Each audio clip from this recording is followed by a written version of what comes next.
So when we first come onto a site to talk to people about their home and the home inspection, how we're going to perform that, there are certain things in the flow of a house and how we want to do the inspection, because basically we want to boil everything down. So when we want to start with the exteriors. The first thing that we want to talk to people about when we get on site is the process of why and how we're looking at it. So on the exteriors, we start with the roof, the gutters, the windows, the siding, the ventilation, and the vegetation around the house.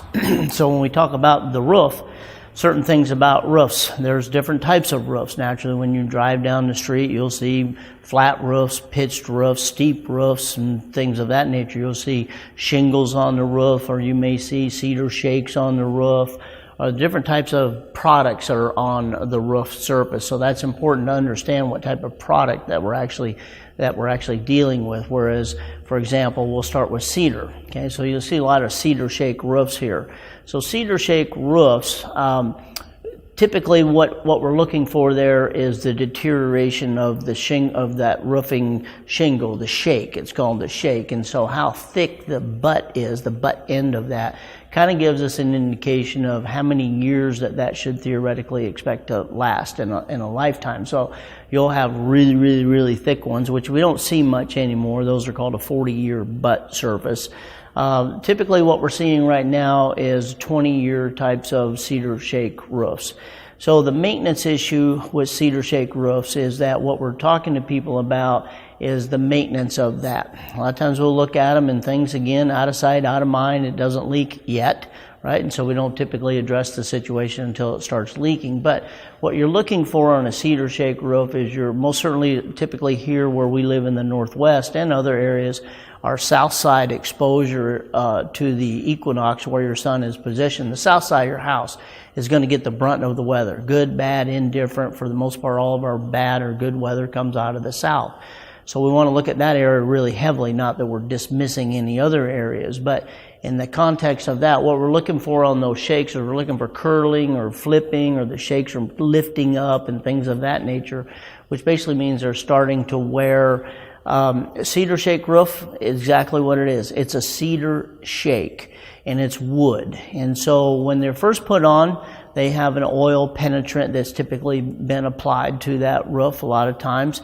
Sometimes it's just raw shakes. And so the visual appearance, you can most certainly see that with a new roof, it looks new. As it starts to age and it starts to weather, the roof looks gray and things of that nature. So the maintenance issue of those types of roofs, so we tell people you want to service that roof about every 4 to 6 years. In other words, have a professional company come out, pressure wash the roof. Now, to speak of pressure washing, there's 2 types of pressure washing systems. So the types of pressure washers that roofing companies use to clean your roof is not the same type of pressure washer that you use for your driveway typically. So they're either high volume and low pressure, or high pressure and low volume. So as you as a homeowner, you probably wouldn't want to go up there with your pressure washer for your driveway, meaning that it's the same as what they would use for a cedar shake roof in theory. So basically what they do is when they go up there and clean the roof, they're getting all the debris off. What they also should be looking for, and this is questions that you'll want to ask this company when they come out and give you a bid or talk to you about that, is what are they going to do when they're up there? In other words, are they going to take out the bad shakes? So they're going to be walking the entire roof. They'll typically have corker shoes or spiked shoes on and a harness and that type of stuff. So they'll be able to physically walk the entire roof safely, right? So because of that, they'll be able to find and detect any bad shakes that are up there. So they'll take those out and they'll put in new shakes with that. Sometimes they'll also put in what we call slippers, which are just a piece of metal. Sometimes there may be just a little gap or something like that that doesn't warrant a new shake, but they'll put in a slipper, a piece of metal, and basically covers that area. But for the most part, they'll be putting in new shakes. So after they've cleaned the roof, then you want to have it treated. See, if you don't put any chemical treatment back in the cedar shake, over time it will deteriorate. If you do nothing at all with the cedar shake roof, over the years of experience that I have, over 21 years, I will tell you that most cedar shake roofs will not last beyond 12 years. At 12 years, you're actually looking to put a brand new roof on. So because of that, it's imperative that every 4 to 6 years, you have the roof cleaned, treated, and repaired. So the cleaning and the repair is one thing, but they typically will not treat the roof the same day that they've cleaned it. One, because it's wet. What they want to do is come back within 3 to 5 days or a week later after the roof has had a chance to dry off. Then they'll come back in, excuse me, with an oil penetrant, and they'll actually treat the roof. So by treating the roof with an oil penetrant, they're actually putting nutrients back into the cedar shake to, again, help it repel water and weather and that type of thing. So that's a cedar shake roof. Then we have composition roofs, where you'll have a pitched roof and you'll have a composition shingle roof. We have roofs, composition shingle, they're asphalt shingles, and basically what they have is granulated impregnation on top of the shingle. And the thickness of that shingle basically predicates the age, life expectancy of that. You'll have just a basic 20-year composition shingle roof. You'll have 25-year shingle roofs. You'll have 30s. You'll have 40s. And then you'll have 50-year presidential series types of roofs. So all that basically is predicated on how long that roof is designed to last. And so sometimes it's better to spend a little bit more money than you planned than a little less than you should have. So as a consumer, I would tell that person, yes, you can put a 20-year roof on there, but for an extra maybe $1,000, right, you can upgrade that to a 30 or a 40-year roof. So you want to negotiate with the roofing company. You want to talk to them about upgrading the type and the quality of the shingle so you have less to do with that roof surface. When you have a shingle type of roof like that, composition shingle roof, the less you're on the roof, actually the better it is for the roof. You're not walking on the roof, you're not wearing and tearing the granulations off of the shingles, those types of things. So the less that you're on that roof, the better it is. Sometimes also in manufacturing, they will actually have, within that granulation, they'll actually have zinc crystallization in the roof. So you don't see a lot of moss or mildew growth built up on these types of roofs over time as well.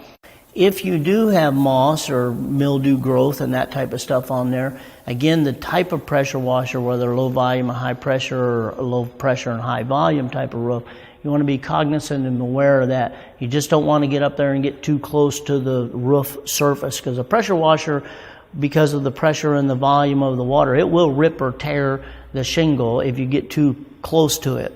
So the treatment of that kind of sounds odd, but there's all types of treatments that you can go to the store and you can buy, and you'll look at the packaging, and it's supposed to do something with that moss or that growth on the roof. Although, if you use simple white vinegar, and it's well proven that white vinegar basically just in its raw format, if you spray that on your roof and let it set up for about a 3 to 4 day period of time, that vinegar will actually neutralize the pH of the algae. And over about 3 or 4 day period of time, now when you go up there with a pressure washer or that type of thing, you'll be able to basically that stuff will just come right off, right? So that's really about all you need to do to be on the roof surface as far as the cleaning of it. What you want to do also as a homeowner, especially during times when we have in the fall, when the leaves are starting to fall and that types of things, you'll want to keep an eye on what we call the valleys, as where two roof lines come together and create a valley. You want to keep those valleys clean. If you have debris, leaves and limbs and things like that on your roof, and especially when they get to the valley area, if we don't clean that out, then the water that's coming off of the roof surface at that time coming to that valley could dam up behind there. And so when it dams up, it could roll back up underneath of the shingles and then back into your attic areas. And you would never know it until basically either you got in the attic and saw that you had a leak, and or one day your wife or significant other says, honey, there's a roof leak and it's coming through the ceiling of the living room right now. So you want to be cognizant about keeping the roof surface clean. Cleaning a roof surface, if it's just debris and things like that, you can go up there with a light broom, clean that type of stuff off, a blower, backpack blower, handheld blower, and just basically clean the roof and keep that roof surface clean. If it's allowable, based on our safety considerations, so most home inspectors, we do not harness up. In other words, we don't get harness equipment on and and tie off to, let's say, an extremely steep pitched roof to get up there and look at it. Safety is imperative. So as I've been in the business a long period of time, I've been very blessed only to fall off a roof one time. That's all it takes is one time to fall off of them. So with that being said, your inspector may say, well, I can't get on the roof to visually look at the surface of the roof. So experience sometimes tells us that the roof looks good. The other thing about inspecting a roof is a good pair of binoculars. If there are areas that we need to see, and basically sometimes that means stepping back away from the house. It could be 25, 50 yards away from the house, 100 yards back up the street, down the street, to try to get a good visual representation of the roof is what it's showing us. And a good pair of binoculars, your inspector should have a good pair of binoculars to be able to see things on the roof that we're looking for. One of the biggest things that we see with roofs a lot of times is where we have penetrations coming through the roof. That's our plumbing vents, our exhaust vents, our roof vents, things of that nature. In and around the plumbing vents where the piping comes out of the roof, there's a rubber boot that goes around that vent. And over time, that rubber cracks. And so as you have a pipe coming out of the roof and you have a rubber vent at below the base of that, if that starts cracking, water could theoretically run down the side of the pipe and run into the attic area there. So sometimes we cannot see that, sometimes maybe until we're actually in the attic area. So the older that the roof is in appearance and or age-wise, whether it appears old or just it is old, we really start looking for those types of areas where we may have penetration problems. And if that's the case, then we see that, then we'll call to have that roof vent, that boot replaced to keep the water out of the attic area. So that's what we're kind of looking for on the roof surfaces. The other things with roofs that we're looking for are the flashings that come off of the roof. So the flashings are the metal portions of the roof where when you have a pitched roof, a lot of times you'll see flashing up under the edge of what's called your fascia board, which is the decorative trim board on the outside of the roof edge. And you'll see a flashing up there, and basically that's a drip edge type of flashing. What it does, that prevents water from the roof of wicking back underneath of the shingles, and so then it gets back into your soffit areas. So you'll typically see flashing down the sides. You'll also see where the roof comes down, and whether it's a pitched roof and it meets your gutter system, you like to see some type of flashing there as well. Also, your roof surfaces should go over approximately 1 to 2 inches over the edge of the roof so you have water drainage down into your gutters. It's imperative for that flashing there again, especially down at the end where that gutter system is, to keep that wicking or keep that water from rolling back up underneath of there, because once it starts rolling under there, it's got a channel created, and then it'll get back into your edges of your soffit areas. And so we see that quite prevalently in areas, and we'll look up underneath of those soffits and we'll see where that water's actually been penetrating up underneath of there. When that starts occurring, do not be surprised when the roofer tells you he cannot just replace 2 to 3 feet of the roof from the edge where the gutters are just to that section and take out that soffit area that's deteriorated. They typically will not warrant their work because of that. They will want to take it all the way back up to the top of the ridge. So as a homeowner, you'll be surprised and say, well, why can't you just do that little bit? And that roofer will probably tell you that they won't do it and they won't warranty their work because of that. It's very, very difficult to tie in those shingles to make that water flow over the top of the shingles. And so don't be surprised if they tell you that we don't, and that's not a standard practice, an industry practice of what's used out there for roofs. So those are the things that basically we're looking for on roof surfaces. The other part of the flashing issue that we talk to people about is your fascia boards that come down the edge of the decorative boards. When your roof surfaces comes to an end, typically your fascia boards will extend out about another 8 inches or 10 inches past there, so your gutters run into the fascia board. That end of the fascia board, that 8 to 10 inches of the end of the fascia board, we'd like to see those covered as well, whether with metal flashing or a piece of roofing shingle that basically covers the end. I refer to that as tabbing over the ends of the tails, the fascia board tail ends. Over time, because of the roof water coming down over the edge of that fascia board, if that's not covered, then the ends of that fascia board start deteriorating. Then you got to cut the fascia board off, remove that, and put a new fascia board on. So typically now with new construction, you're seeing these types of standard industry practices occur.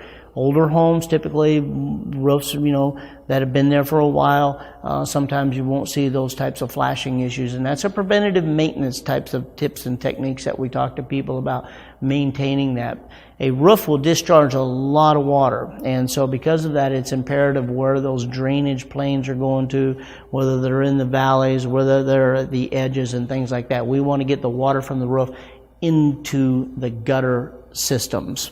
So we'll touch a little bit also back onto the water issues that for a roof and people that are capturing rainwater off of the roof, basically used for gardens and that type of thing. We are seeing that people are using, 55-gallon drums, for example, and in the gutter downspouts, which are the spouts that come down from the roof, there's a trap device basically put in there to divert the water from the roof into that barrel, and then you can use that basically for irrigation of your vegetables and that type of thing. So with that being said, with all these different types of compounds, I mentioned earlier, you go to the store, and you go down the chemical aisle section, which are massive, by the way, and you go down there and you start looking at and reading the labels. The average layperson, which I'd say probably 99% of us when we start trying to read chemical compositions and things like that, it's probably not chemicals that you want to put in your vegetables or things that you're going to be eating or ingesting into your system. The reason I mentioned vinegar is that vinegar is very neutral in its acidity and other characteristics that it has, and it's not theoretically going to hurt you, right? It's not got the chemical composition that most things have to hurt you. So therefore, back again to the vinegar issue. If you're using rainwater, probably the best thing to do with the roof is not put soap and bleach and powders and granulization of chemicals that you can't read the names of. Basically just use simple white vinegar. So that's probably not going to hurt you, and it's probably going to be good for your garden as well.